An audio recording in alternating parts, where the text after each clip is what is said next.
Les 10e journées du médecin et le 6e congrès ordinaire de l'Ordre national des médecins se sont ouverts cet après-midi à Ouagadougou. Ces journées sont placées sous le thème pratique médicale, actualité et perspective.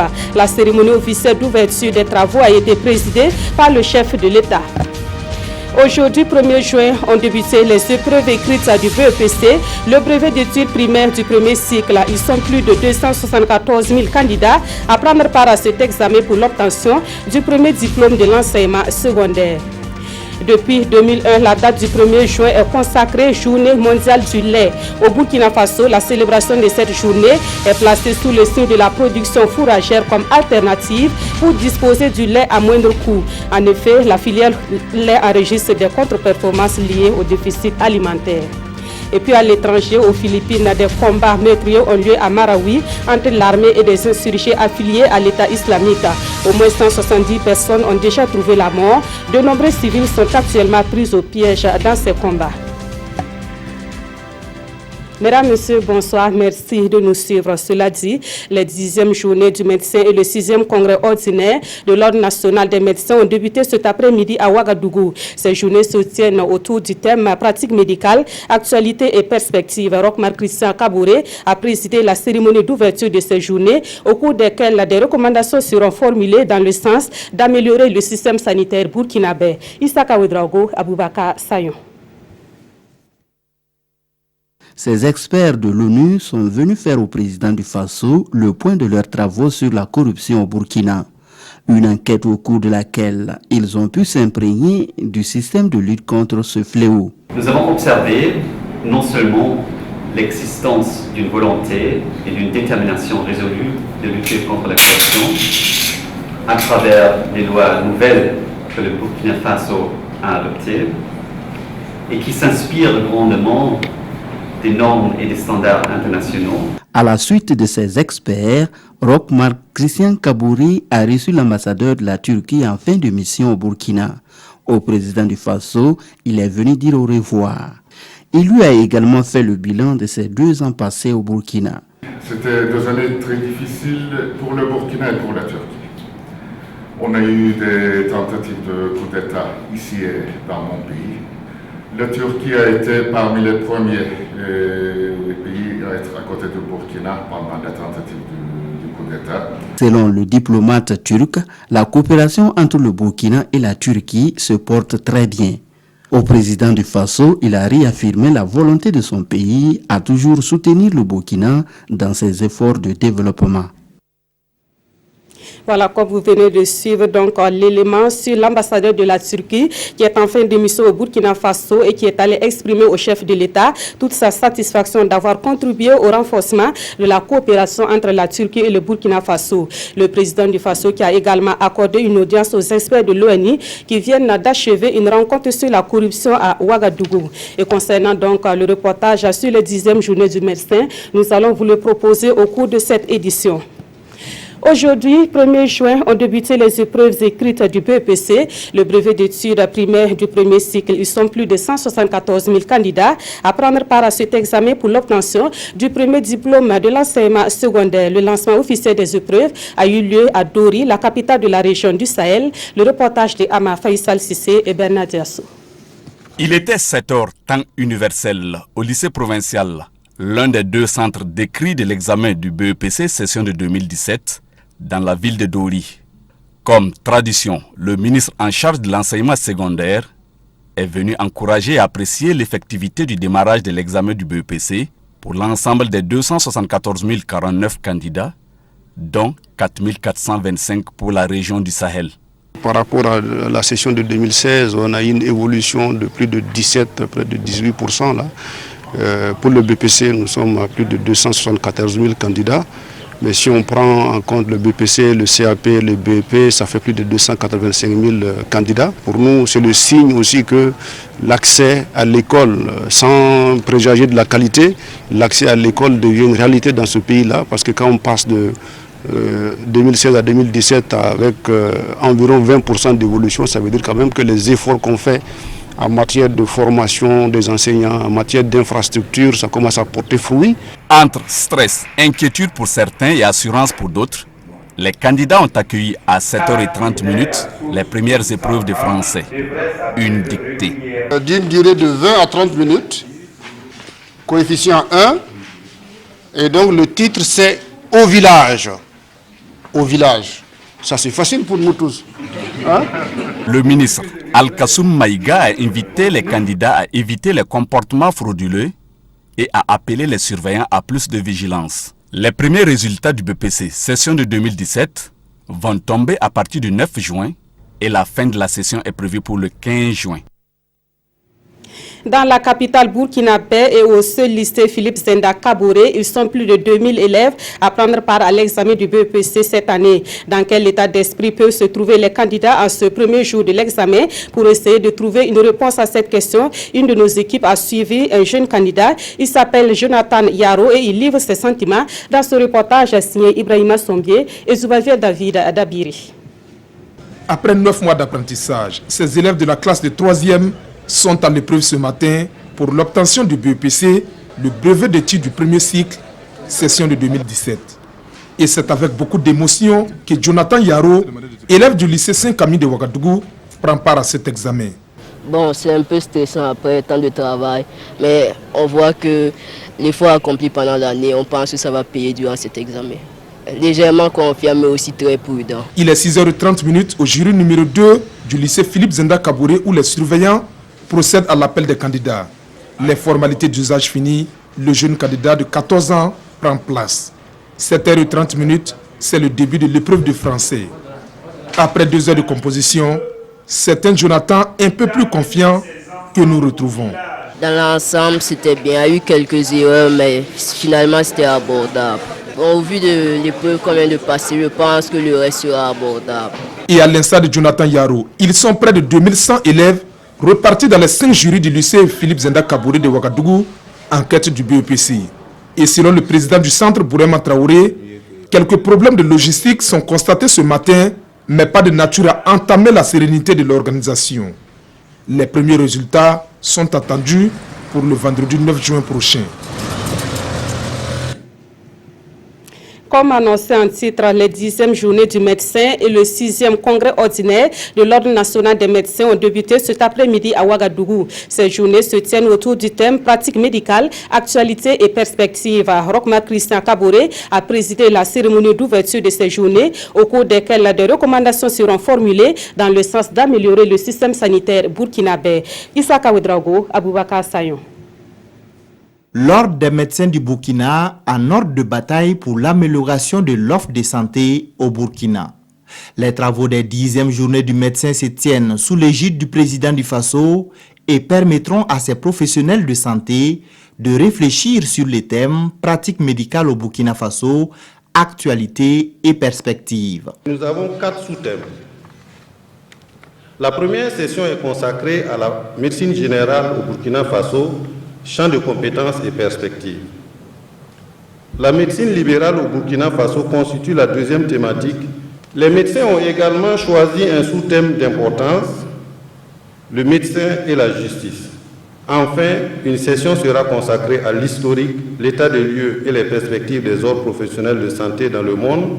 Il est attendu des échanges, des recommandations pour la construction d'un système de santé performant, efficient, solide et résilient. L'organisation de cette 10e journée du médecin du Burkina s'inscrit dans la volonté de l'Ordre national des médecins du Burkina Faso d'œuvrer au quotidien pour la formation continue des médecins. Rêvons d'arriver à l'accréditation des médecins. Comment attester que le médecin pratique dans la quintessence de ses connaissances? C'est l'accréditation des médecins à intervalles réguliers qui permet cela. Et j'engage l'Ordre à réfléchir à cette dynamique de qualification des médecins. Ces 10e journées du médecin se tiennent concomitamment avec le 6e congrès ordinaire électif, une instance qui permettra le renouvellement des membres du bureau du Conseil national de l'Ordre des médecins. Dans l'actualité également, le gouvernement burkinabé et la coopération suisse ont signé un accord de financement dont le montant est estimé à plus de 2 milliards de francs CFA. Ce financement sous forme de subvention servira à la mise en œuvre de la phase 2 du programme de valorisation des produits non liés. La signature de convention de financement est intervenue ce jeudi entre les deux parties. Plus de précisions avec Paul-David Bambara et Maxime Zongo. 4 300 000 francs suisses, soit 2 700 millions de nos francs. C'est le montant de cet accord de financement que la Suisse vient de mettre à la disposition du Burkina. Une somme qui sera consacrée à la valorisation de nos produits locaux. Le Burkina Faso s'inscrit dans la notion d'une économie verte qui suppose non seulement une gestion rationnelle des ressources naturelles, dans l'équité, en pensant bien sûr aux générations futures et en créant des emplois verts. Donc, dans cette dimension inscrite au PNDS, que nous recevons ce don et nous rassurons la coopération suisse que ce don sera utilisé en faveur de nos populations.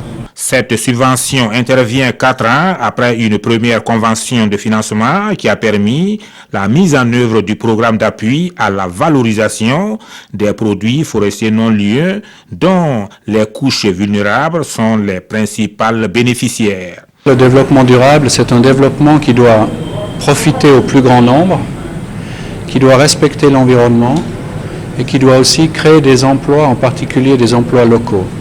Et ce projet répond à ces 3 impératifs, un impératif social, un impératif environnemental et un impératif économique. Cette deuxième phase du programme d'appui à la valorisation des produits non liés est planifiée pour 4 ans, 2017-2020. Son ambition, renforcer la sécurité alimentaire, mais aussi contribuer à une gestion durable de l'environnement. À la Direction générale des impôts, le deuxième plan stratégique à 2017-2021 est en phase de validation. Pour cet exercice, des experts en fiscalité et des cadres de la DGI se sont réunis le 31 mai dernier à Ouagadougou. Le plan stratégique de la DGI vise à rendre cette institution plus performante et en phase avec l'environnement fiscal burkinabé. Yacouba Gamene, Moumouni Soubega. Le deuxième plan stratégique 2017-2021 de la Direction générale des impôts comporte 3 orientations. Il est conçu par des spécialistes pour répondre aux nouvelles ambitions des responsables de l'institution, à savoir la recherche, la performance, la modernité et la qualité des services. C'est la mobilisation donc des ressources à travers des actions comme l'élargissement de l'assiette, la lutte contre la fraude, et c'est de satisfaire les usagers. C'est le renforcement institutionnel même de la DGI de manière à améliorer ses performances. Avec le deuxième plan stratégique 2017-2021, les services des impôts comptent mobiliser plus de recettes afin de contribuer davantage au développement national. Le PNDS, il est attendu des régies de recettes, plus de 9 000 milliards. La Direction générale des impôts fait plus de la moitié de ça. Donc déjà, dès cette année, notre objectif c'est 720 milliards. Nous allons poursuivre ce que nous étions en train de faire déjà, à travers une informatisation intégrale de notre administration, mais également des services en ligne. La présente session qui réunit des experts en fiscalité a pour mission d'examiner, d'amender et d'adopter ce plan. Un plan qui se veut inclusif et en phase avec le nouvel environnement fiscal selon ses commanditaires.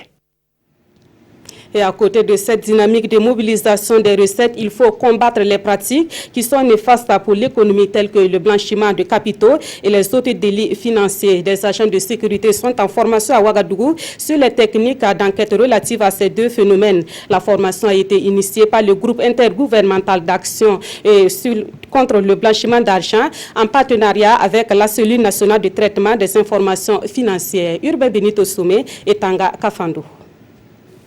Plusieurs acteurs de lutte contre la criminalité transnationale organisée se forment aux techniques d'enquête relatives au blanchiment de capitaux, un phénomène considéré aujourd'hui comme l'une des principales sources de financement du terrorisme en Afrique. La formation est assurée par le GIABA, le groupe intergouvernemental d'action contre le blanchiment d'argent en Afrique de l'Ouest, en partenariat avec la cellule nationale de traitement des informations financières. L'objectif de cet atelier, c'est de renforcer les capacités des agents de la police, de la douane, de la gendarmerie, de l'armée et tous les acteurs qui interviennent dans la lutte contre la criminalité transnationale organisée. Au cours de cet atelier, des experts nationaux et internationaux dispenseront des modules tels que les techniques d'enquête en matière d'utilisation des outils Interpol et le rôle des enquêtes statistiques financières en matière de blanchiment d'argent. Nous allons nous atteler ici à édifier les enquêteurs sur ce qu'ils doivent faire devant un dossier. Les enquêtes doivent être ordonnées, elles doivent être organisées, elles doivent être articulées de telle sorte qu'on aboutisse à des résultats. Les résultats étant les conclusions qu'on va transmettre en justice. Au terme des 3 jours d'échange, les participants devraient être outillés pour lutter contre le phénomène du blanchiment de capitaux afin de contribuer à construire une société de paix et d'amorcer une croissance économique durable pour les générations futures.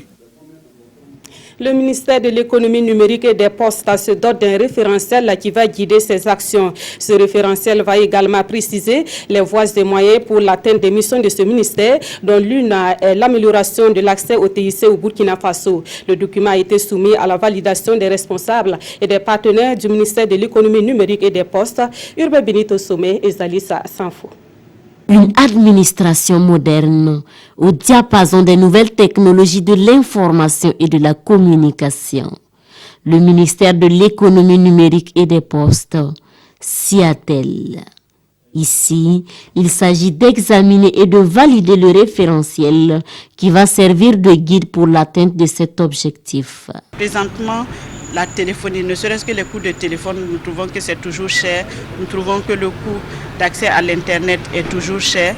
Donc c'est des politiques, c'est des orientations que nous nous donnons, c'est une vision que nous avons et des stratégies qu'on définit en fait pour atteindre cette vision. Et c'est ce qui va permettre justement à tous les Burkinabés d'avoir accès et de façon équitable à la technologie et à un coût vraiment acceptable par tous les Burkinabés. Pour la ministre, aucun développement ne se fera sans les TIC. Alors son département mettra à la disposition de tous les acteurs un référentiel national de planification pour le développement de l'économie numérique afin de lever tout obstacle au développement. Autre point de l'actualité, depuis 2001, la date du 1er juin est consacrée Journée mondiale du lait au Burkina Faso. La célébration de cette journée a été placée sous le signe de la production fourragère comme alternative pour disposer du lait à moindre coût. En effet, la filière connaît des contre-performances liées donc au déficit alimentaire. La concertation initiée dans le cadre de cette journée permettra d'augmenter la production laitière au Burkina Faso. Jean-Eudes Bayala, Maïmouna Traoré.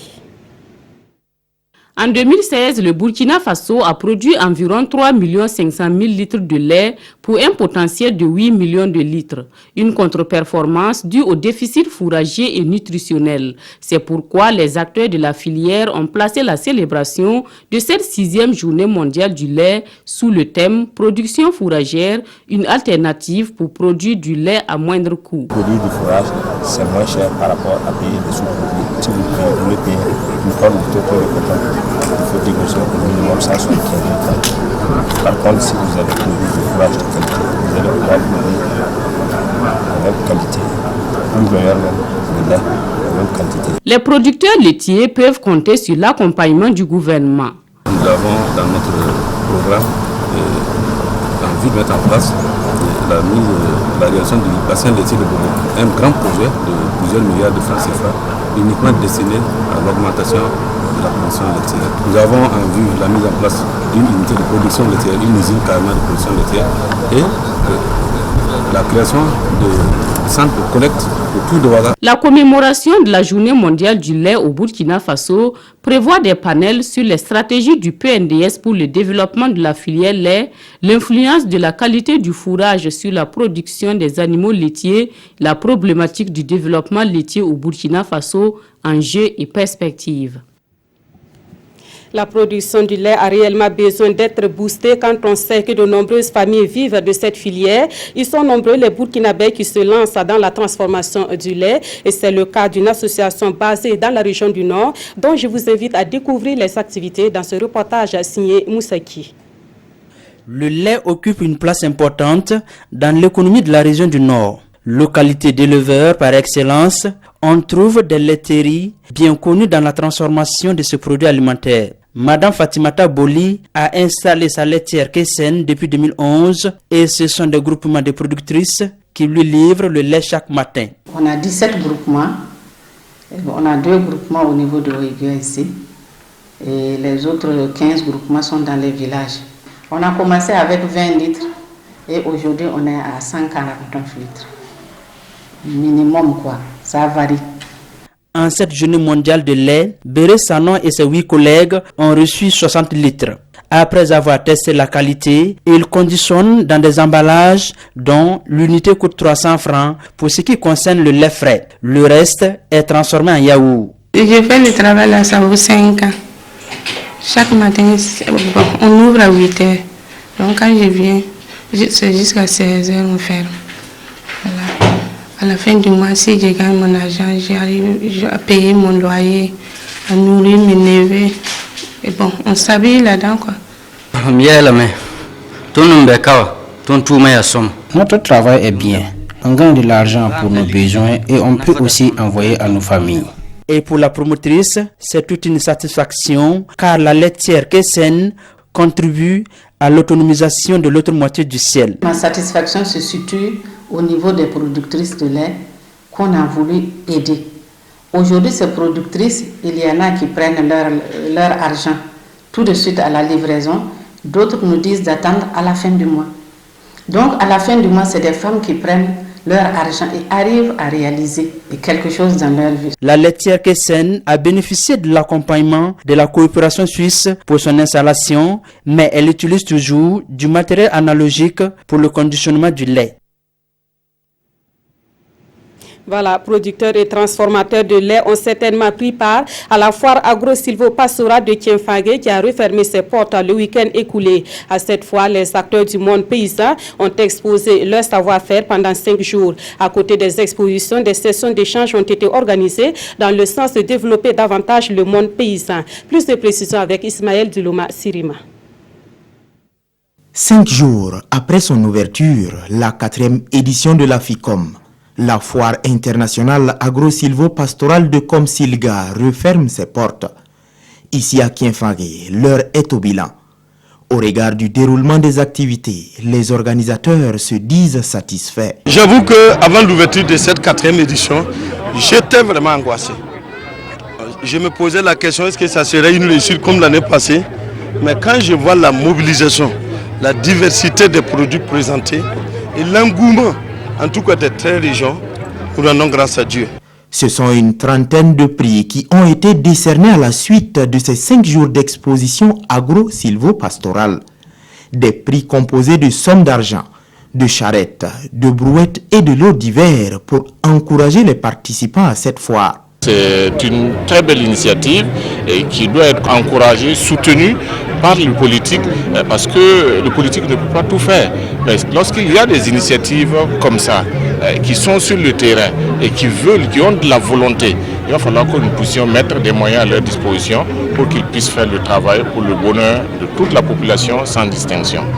Cette année, la FICOM a enregistré plus de 100 exposants et a vu la participation d'environ 5000 visiteurs. Après cette 4e édition, rendez-vous est pris en février 2019 pour la 5e foire internationale agro-silvo-pastorale. En santé, nous parlons de la lutte contre la tuberculose, un sujet au cœur d'une rencontre qui se tient actuellement à Ouagadougou. C'est une rencontre de partage d'expérience à laquelle participent les experts de santé de la sous-région et leurs partenaires. Les échanges aboutiront à une harmonisation des stratégies et des approches pour une lutte plus efficace contre la tuberculose. Salifou Belem et Maxime Zongo.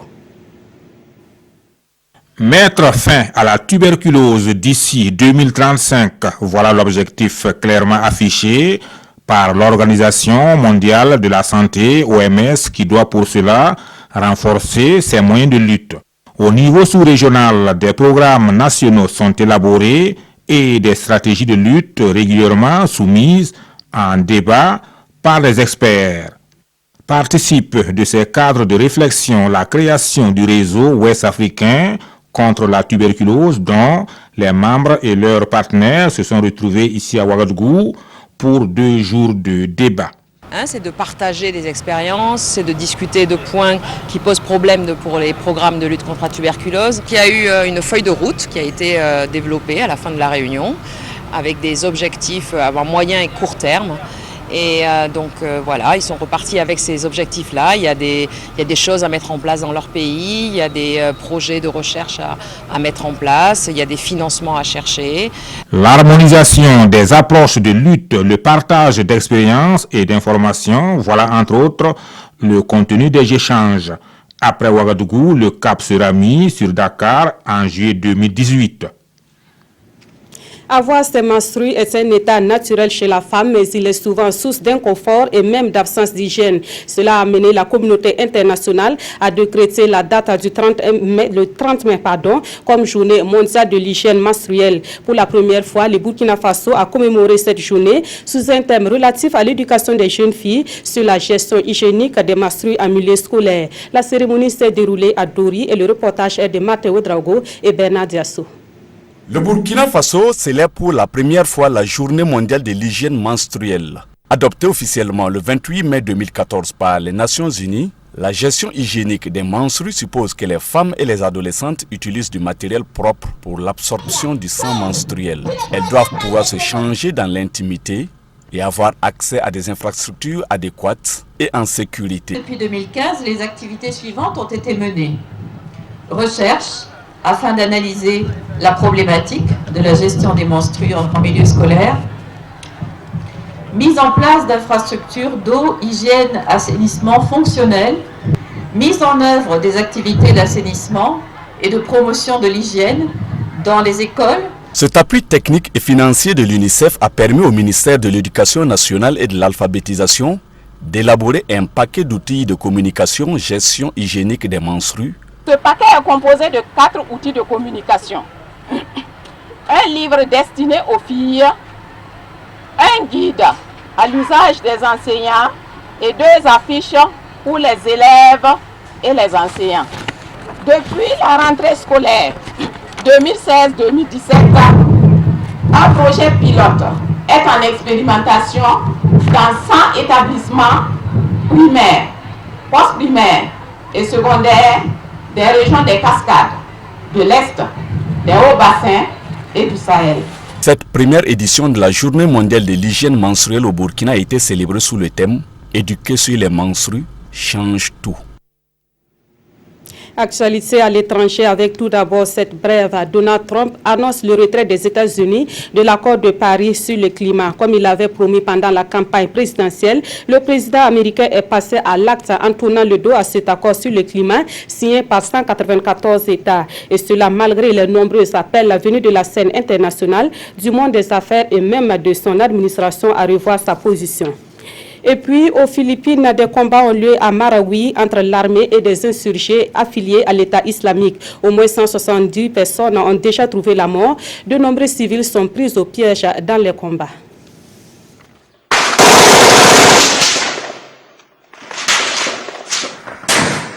À Marawi, localité du sud des Philippines, les affrontements font rage entre l'armée et ses combattants affiliés à l'organisation État islamique. Le drapeau noir du groupe flotte depuis plus d'une semaine sur des quartiers de cette ville à majorité musulmane. Les combats ont déjà fait plus de 170 morts. Ce jeudi, l'armée a concédé une erreur de frappe qui a coûté la vie à 11 militaires. Notre mandat est d'éliminer ce groupe terroriste, souligne ce porte-parole de l'armée. Notre mandat actuel est de sauver les civils piégés dans cette région hostile.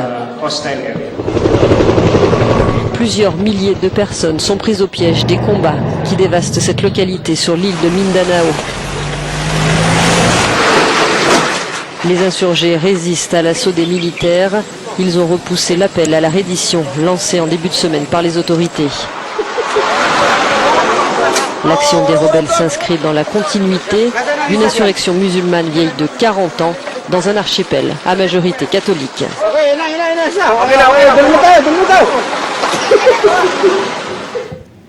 Au Burkina Faso, les parutions de ce jeudi abordent les prévisions annoncées par l'Agence nationale de la météorologie sur la campagne agricole humide. Autre sujet abordé par les quotidiens, les résultats des municipales parcelles et complémentaires et la question des Korlouego. Des précisions avec Vincent Tchendrebego. Saison hivernale, un cumul pluviométrique normal et excédentaire attendu, titre le pays. Et selon les spécialistes rapportés par le journal, on notera une installation précoce et une fin tardive de la saison des pluies. Est-ce le présage d'une bonne saison agricole?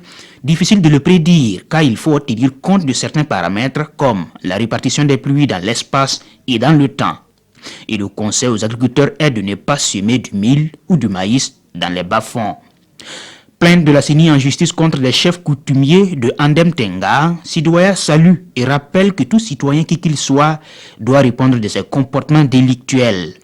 Lors des élections de dimanche dans cette localité, ces notables auraient usé de leur propre loi pour empêcher 30% de l'électorat d'aller au vote. Pour Sidoya, de par le passé, des citoyens égarés par leurs gestes auraient dû être rappelés à l'ordre, mais on s'est toujours réfugié derrière le principe de ne pas envenimer la situation. Mais là, les choses sont en train de changer. Arrêt sur image à la une de l'Observateur Palaga, l'image de la défaite. Un brave soldat Korlouego assis à même le sol, cherchant à retrouver ses esprits après une expédition malheureuse. Pas pour hérisser les poils des défenseurs, ni donner l'urticaire aux pourfendeurs de ces justiciers des temps nouveaux, mais juste une remise des pendules à l'heure, prévient le journal. Alors, cette photo, selon l'Obs, opère comme une arme de destruction massive sur le mythe de la virilité, de la puissance de ces cavaliers de l'apocalypse chevauchant des gros cylindrés avec grand renfort médiatique. Bien sûr, ce n'est pas la fin des Korlouego Faso, mais pour faire oublier cette image, il leur faudra une autre. La tête de Malam Diko comme trophée de guerre, conclut le journal. Et puis ce communiqué du gouvernement, c'est avec une grande tristesse que le gouvernement a appris la disparition de M. Valère Dieudonné Somé, décès survenu à Metz en France des suites de maladie. M. Valère Dieudonné Somé, ancien ministre de l'Enseignement supérieur et de la Recherche scientifique du Burkina Faso, a été un acteur de premier plan de la vie politique de notre pays. Le gouvernement du Burkina Faso présente ses condoléances à sa famille éplorée ainsi qu'à tous ses proches. C'est un communiqué signé le ministre de la Communication et des Relations avec le Parlement, porte-parole du gouvernement, Rémi Fulgansa Danjinou. Avant de se séparer, sachez que ce soir, vous avez rendez-vous avec Controverse, votre émission de débat contradictoire sur la RTB. Sujet de débat, le dernier rapport de l'Autorité supérieure de contrôle de l'État et de lutte contre la corruption. Un rapport qui a révélé que plus de 31 milliards de francs CFA ont disparu des caisses de l'État en 2015. L'émission, c'est à suivre en direct à partir de 21h avec Simon Gongo. C'est la fin de ce journal. Merci de l'avoir suivi. À très bientôt sur la RTB.